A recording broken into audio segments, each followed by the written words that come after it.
Muislamu yote mwenye kufanya hili jambo siku ya Ijumaa, Allah atamlipa thawabu ya mwaka mzima, na ndani ya mwaka huo thawabu ya kufunga na kuswali swala za usiku. Jambo gani? Hakikisha unafuatilia mpaka mwisho. Bwana Mtume Muhammad sallallahu alaihi wasallam anasema, man ghassala wa ihtasala yawm aljumaa wa bakara wa abtakar wa masha wa lam yarkab wa dana min alimami fastamaa wa lam yalagh kana lahu bikulli khutwatin amalu sanatin ajru siyamiha wa qiyamiha.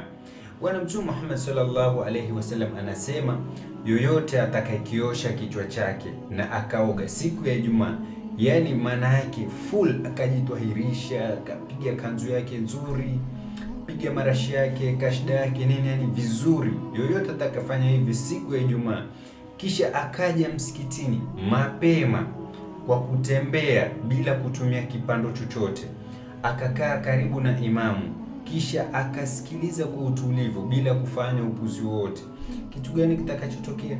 Basi atalipwa kutokana na zile hatua zake alizotembea thawabu ya mwaka mzima, na thawabu hiyo ni kufunga na kuswali swala za usiku, qiyamul layl. Subhanallah, unafeli wapi? Kesho insha Allah ni Ijumaa, unajiandaa mapema, ni unajipiga marashi yako sunna, unatoka kwa kutembea, ukifika msikitini unafuata utaratibu, unanyamaza, unakaa swafu ya mbele karibu na imamu, unasikiliza, then Allah anafanya jukumu lake. Wewe Muislamu, wapi ambapo kwamba tunafeli kupata hizi thawabu?